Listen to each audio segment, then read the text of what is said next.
how do I want to set this up? So I'm going to show 3 different like kind of surfacing tools. We'll start off with a open face cylinder, I think.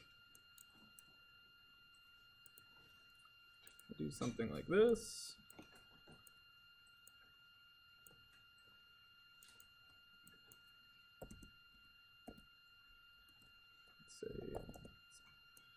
Okay, so I'm gonna make. We also create. No, I'm just gonna show you how to use these tools. I just want you more paying attention to, like kind of theoretically why I'm doing, because the 3 tools that I'm gonna be showing more or less do the same thing, but they receive and output like different kind of results. So let's see. Actually, let's say.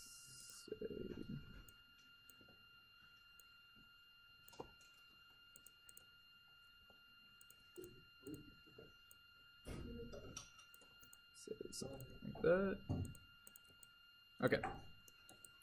So what we're going to be looking at right now is overlapping bodies. So probably what you've done so far is like create a lot of primitives, select those points, and drag them around, right? So what I'm going to be showing is like overlapping bodies, and there's like kind of like 3 scenarios that I'm going to quickly keep setting up. The first being 2 like surfaces, basically. So like all the way in this like cylinder and plane that I'm creating. Does everyone understand the concepts of like a surface versus a body? Where a body is like a closed object that sorry, this is difficult to do at the same time. Where like a body is like a closed object like this, it's like completely closed off, and then a surface is like a paper thin surface like that, where it's like just open like that.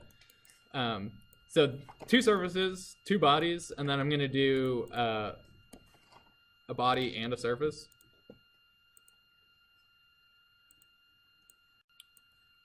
Bear with me as I'm setting this up. So we're gonna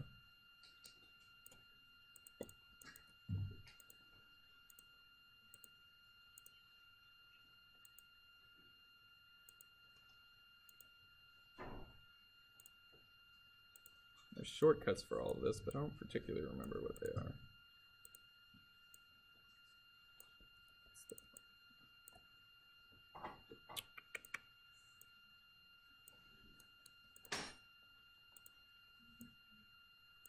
All right, good enough.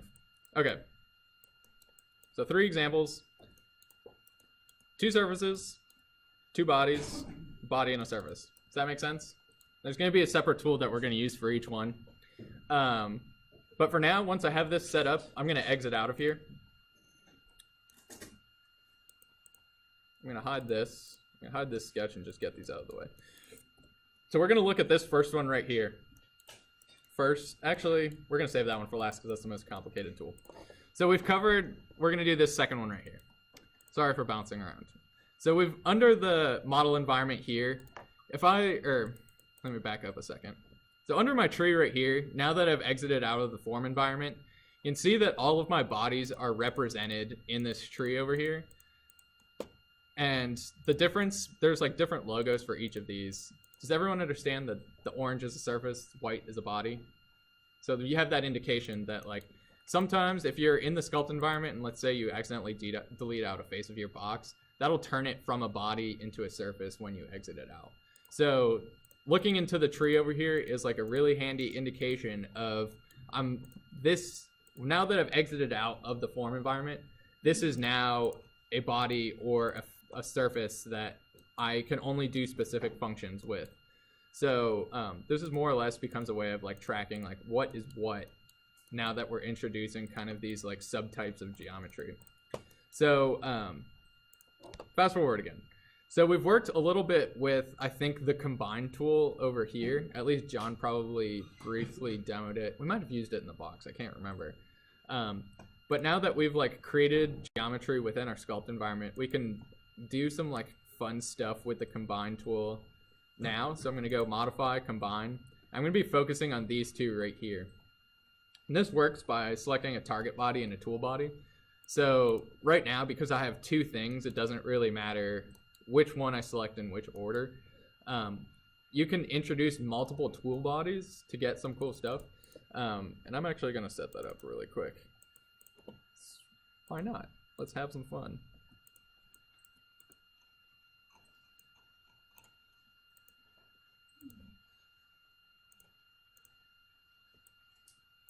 So I'm just going to overlap this. Actually, not looking to do anything really crazy. We'll do something like that. Okay. I'm going to go back to our combine tool. So if anything, join is pretty straightforward. I can select all of these bodies. Well, I can deselect that one apparently. I can select all of these, and you can see my tree highlighted over here if I hit OK. With my join tool activated, it transforms it into like one specific body. So I'm going to go ahead and undo that, and we're going to mess around with some of these other features. I think it's pretty cool to do, like there's like some of these other operations are pretty sweet. I'm going to keep this as my base feature, and then let's say like do something like this where I'm like cutting away. If I hit cut and select both of those bodies, I'm starting to get some really interesting, well, not necessarily interesting, but I can get interesting geometry based on just these Boolean operations. So pretty straightforward. Oh, you can rename stuff. That's fancy. If I hit intersect, I'm actually going to get rid of the sphere because that might make things a little bit weird. If I hit intersect, it's going to take the difference between the two. So again, just different operations to achieve different results. This only works, this modify combine tool only works with solid bodies. It will not work with surface bodies. So just keep that in mind. Like if I tried to do combine with these two features, it like won't let me select either of these because they have to be solids. There's also this modify combine. There's this also this keep tools feature that is like really magical in specific circumstances. Like not necessarily probably anything we're doing right now, but if I hit keep tools, it's going to keep my body while like doing that operation that I found early on was like actually pretty useful and use it way more often than I thought I would. So just to demo that really quick, that's a thing. Yeah, that basically covers the combine tool. Pretty straightforward. Let's see. Okay. Let me hide this. So the next tool I'm going to cover is the split body tool. And that allows us to do like a hybrid between these two features. So I have like a solid body that I can split, and then a split feature that can be a multiple like amount of things. So like with a split tool, I can use a surface, I can use a plane, I can use a sketch. Pretty much any kind of 2D geometry can be used to like split a feature. So if I hit split body, again, pretty straightforward where I just have these two features. If I select this and then select the splitting tool, it's going to extend that out. I can hide this, and now this is two separate bodies. So pretty powerful, like thinking like I can create some really organic fluid stuff within my sculpt environment and then do kind of these like post-processing like kind of features within the solid body environment. So like that's what makes Fusion pretty interesting, is that you can toggle between all of these, like creating geometry, like doing specific things to it to achieve like some interesting results. So that's the split feature. If I really wanted to, I could set up like a construction plane where I could like split this in half if I really wanted to, but split tool is pretty straightforward, and I think we might have we did cover that in the box, but I just wanted to show that you can create geometry in the sculpt environment, take it, and then like do all these operations to it afterwards. So yeah, you can set up some really interesting things based on that. Do these two operations make sense so far? This should be really pretty straightforward. Can you do the split body with two surfaces? Like, can you split a surface like the cylinder with that? Yes, that's actually my next transition. So with split body, I can also apply it to two surfaces. Oop, that's not what I wanted to do. I can apply it to two surfaces. Oh my god. And have that split the body. In general, there is another tool that we want to use in this circumstance. Or, like, depending on what we're doing, I generally don't use split body with two surfaces in this circumstance. Actually don't really use split face that often either, but it's kind of the same premise of, like, you have two surfaces that you're then, like, splitting. If I'm taking two surfaces like this and trying to, like, split them or, like, mess around with them in any way, I generally use the model and I go under the patch tool and then trim. So this is a really powerful tool that, let's see, how do I want to describe this? This is a really powerful, like, this is the most, like, powerful tool as far as, like, actually creating and manipulating surfaces for, like, finalizing products. So, like, for, like, these medallions, you can easily get away with splitting bodies. Like, I can have, like, a relatively straightforward intersection like this, get away with, like, using the split body feature and, like, creating stuff. But as far as, like, actually, like, making, like, a car or a couch, for example, like we were talking about, the trim tool is really, really useful and important for understanding how to create geometry for that. So this one is relatively straightforward. There's one thing, but it comes, like, with trimming, it comes, like, a little bit of planning. So I'm going to indicate right now that this, like, plane, or, like, this plane is my trim tool. Once I select this, I can either trim away this feature, or I can trim away this feature. And if I go into a side view, you can see as soon as I toggle it, it's going to take red. If I hit OK, that's going to trim that away.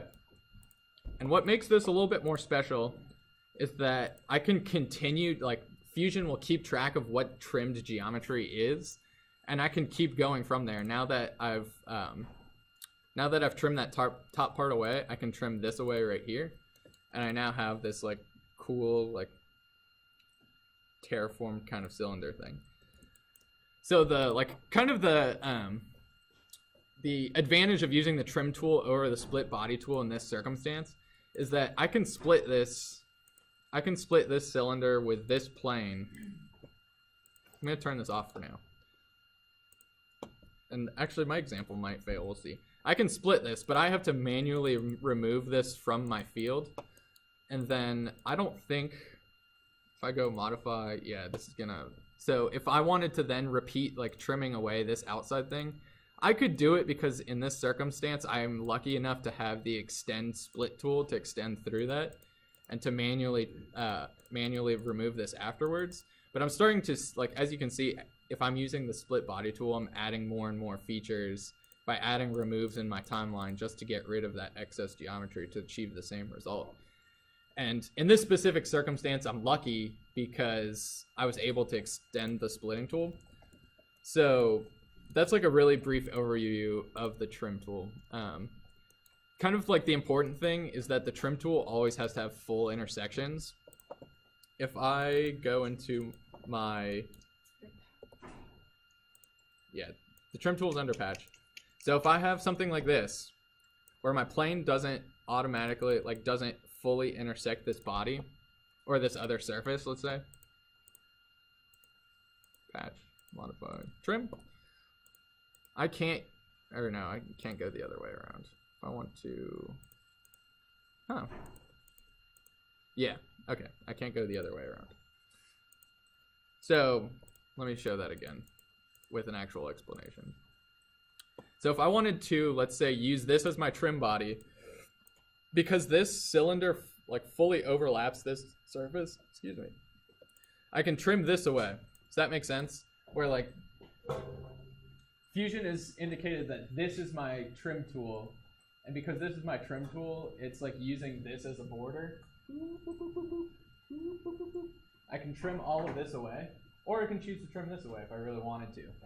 But if I make my selection the other way around, if I choose to use this as my trim tool, Fusion is looking at the intersecting profile and seeing that it's going all the way around here and then stopping right here.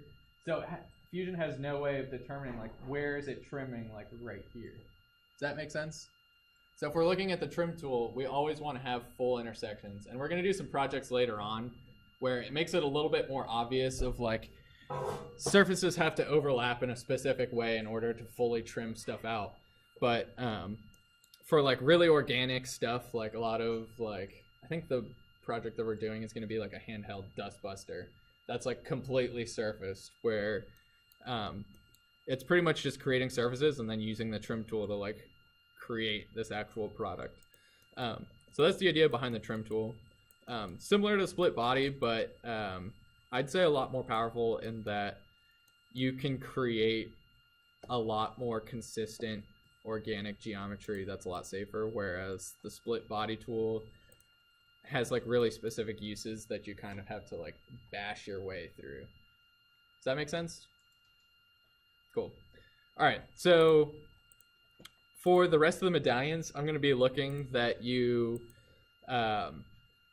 messed around with these 3 tools, like creating these last 12 iterations. Does everyone feel comfortable with that? So combine, split body, trim. And however many you try to do, the balance is up to you. But I'm going to look that you use each tool at least once.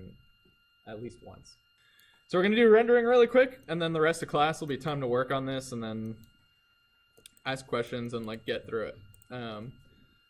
So I guess I need some actual medallions to render really quick. So I'll do modify, split body. Okay, so I actually do want to explain this really quick because it took me a while to figure this out when I was learning Fusion. Is that so split body tool in particular is like a pretty good example that, let's say I don't want either this surface or this top body right here. I just want this underbody right here. But so like I can hide these, but they're still in my environment, and it kind of like bothers me as far as organization because I like don't want to keep using them anymore, right? So if I right click, we'll use this plane as an example. If I right click on this, I have 2 options: delete and remove. If I hit delete, it's going to cause some problems. What it's going to do is that it's going to delete that original feature and then affect all of my subsequent stuff in my timeline. So it basically just like goes back to where it originally created that feature, removes that, and then if any features after that are referencing that, it's going to like blow up your timeline. So if I hit delete, it's going to get rid of my split body. It's going to get rid of my like sculpt environment. Pretty much never hit delete unless you're like going through your timeline and finding features that you just don't need anymore. So the feature we do want to use is, now that I've finished with this plane, I'm going to go ahead, right click, and remove. What that does is it adds a feature to your timeline here where it's removed body. It gets rid of it from your folder up here as well as your viewport. So it's a really handy tool for like organizing and keeping yourself sane of like, I need to create like a lot of like post-secondary kind of like tooling effects to like surface stuff out, but I want to get rid of them afterwards. That's where I'll start adding in removes and getting rid of stuff. So if you right click on the body, I guess you can't do it in the viewport, but it'll highlight it in the folder over here. Right click on it over here and then hit remove.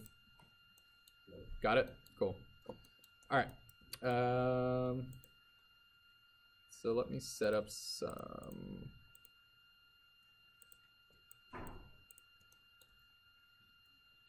Get rid of this. Ooh, nice. I just need something to render, otherwise it's gonna be weird.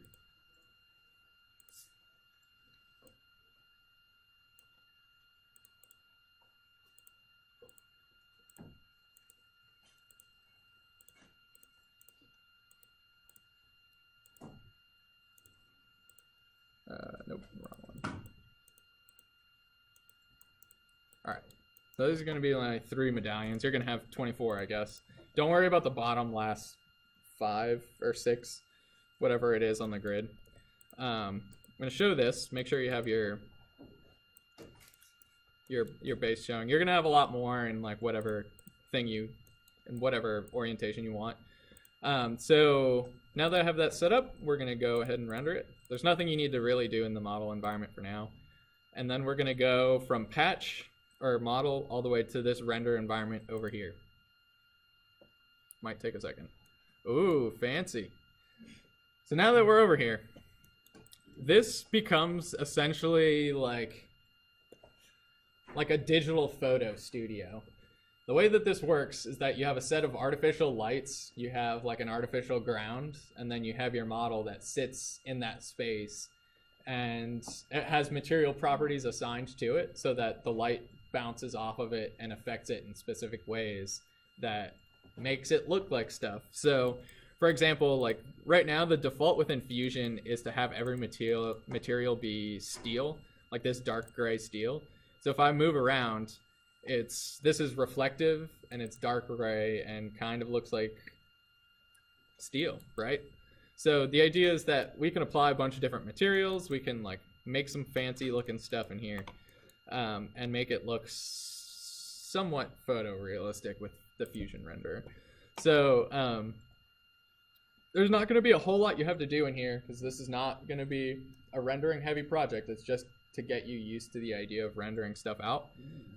We're going to introduce a different rendering software probably in the fall, but we'll have you use the Fusion renderer for now. But it's still kind of the same concept. Like if you can grasp the idea of like having lights, having a model, and having materials applied to that model, you can pretty much figure out rendering. So the first thing I want to do is I want to assign some materials to this. Like I don't want these to be steel.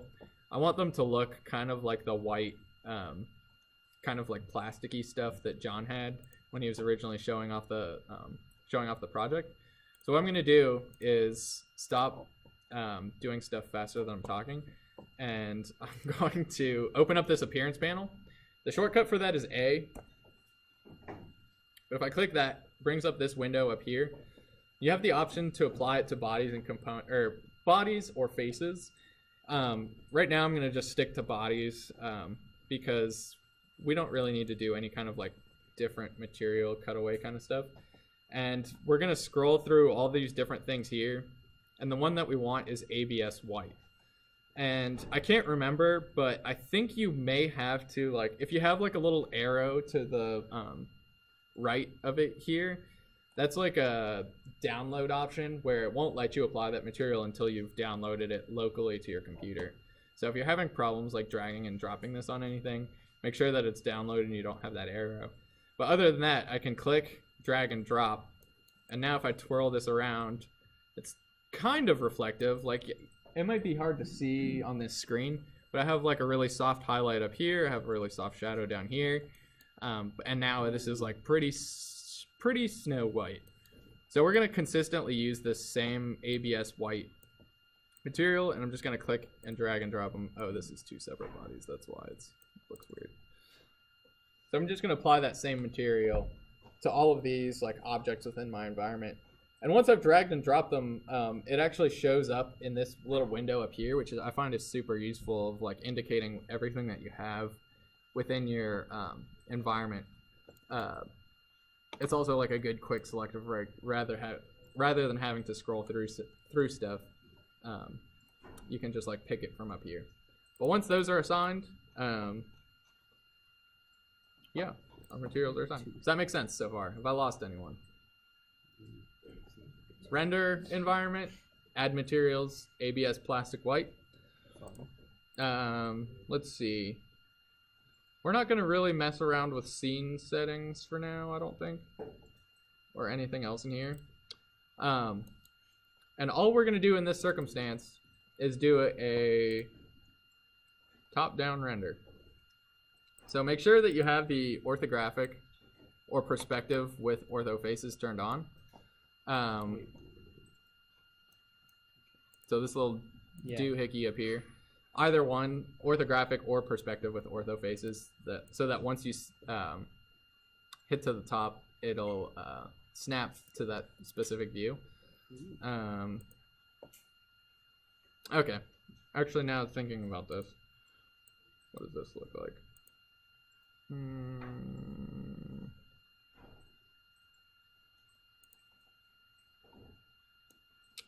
There may be some specific details that I'm not entirely sure about rendering this out as far as like background color, so I'm not really going to touch on that now until I get the project sheet to you guys. But if I go under setup and scene settings over here, there's a couple of different options.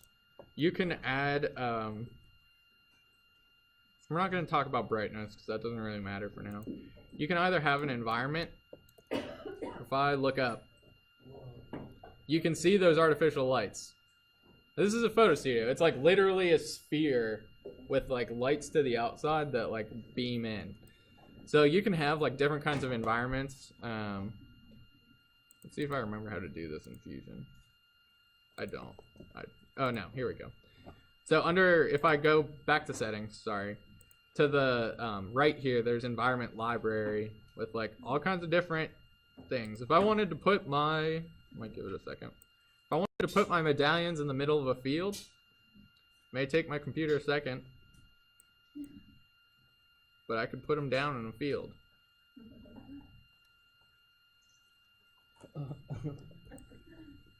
Wow, what a beautiful sunny day. For now, let's actually stick for this render. Let's stick with sharp highlights. I think that's like kind of the default good one for like kind of stuff like this. It feels awfully washed out, but it might just be my geometry because it's pretty simple. How did you put it in there? How did I do what? I'm trying to like drag it like I did the. I might take a sec. Oh, do you have the arrow next to the?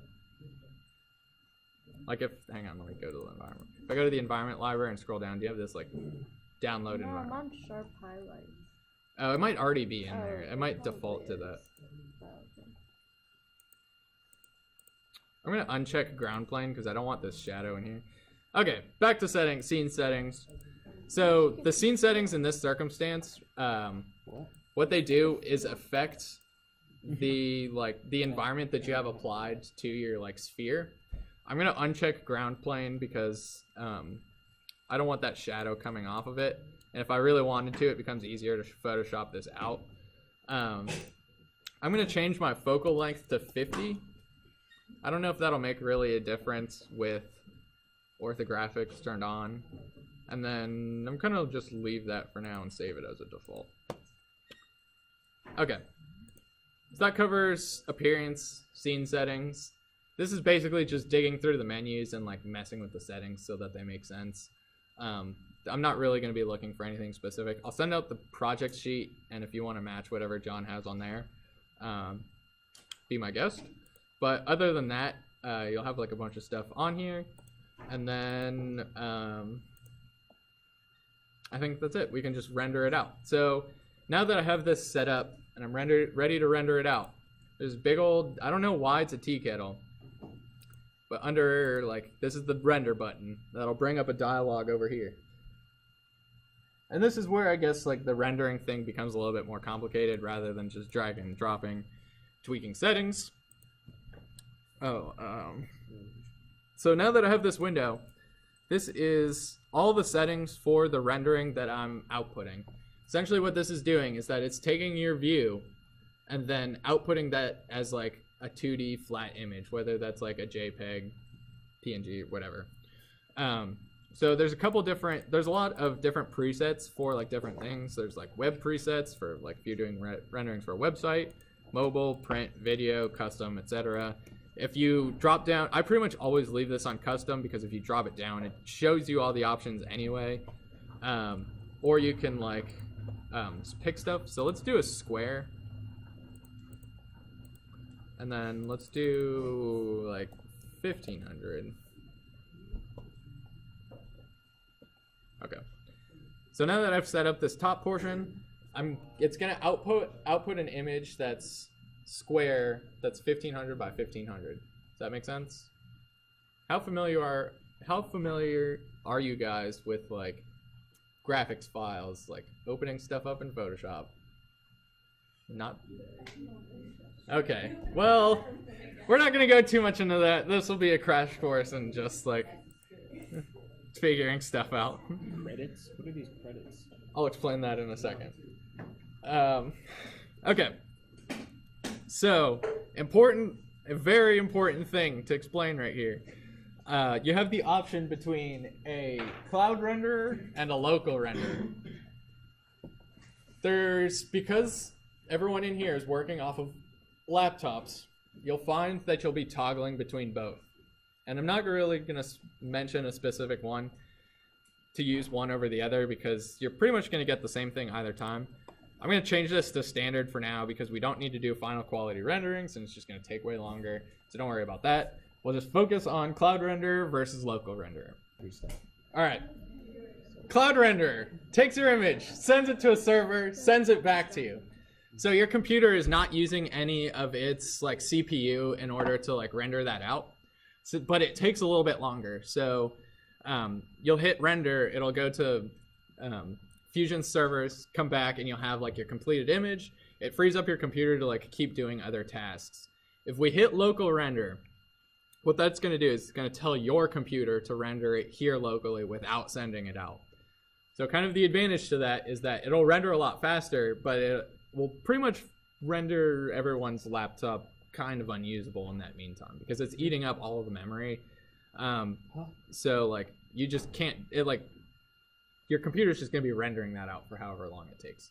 So for like really quick stuff like test renders, local render is probably the way to go because you can just like set it render for like, I don't know, it shouldn't take that long. Actually, I don't know. It's hard to say because it doesn't give you an estimate or like a configuration here, which is why I don't like the Fusion render. But you can kind of set it, take a break, and then come back, and then your thing is there. Whereas if I hit cloud render, it might take like 15-20 minutes, but I can like keep working. So if you're using like a desktop computer, I tend to just like queue up a bunch of local renders and then like take them out. It's also just different tools for accomplishing different things. Does that make sense? How does it come back to you? Like, so either way, let's see if I can do. Okay. So regardless of like whether you do a cloud render or a local render, the outputted like kind of final thing will like show up down here, and all the iterations that you do will show up down here in order. There's like this little like version thing down here, and you can see like I did like a draft quality rendering, so it's like pretty close to being done. It'll take like probably a couple more seconds, so maybe in a second I'll be able to open it up. But once I have all my renderings down here, I'll be able to click on them and it'll hopefully eventually expand out. And then I have some other options that I can start pointing out. I have the option to re-render. I can download it, and then you'll specify like a download folder, usually like your desktop or your like downloads folder, where you can like actually have like a JPEG of your render that you can like bring into Photoshop and do any kind of like post-processing. We're not going to worry about that for now. Yeah, so this is actually like my final render, which not anything crazy, but I'm going to download it.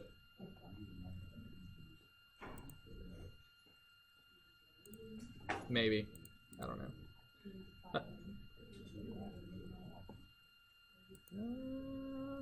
Thank you.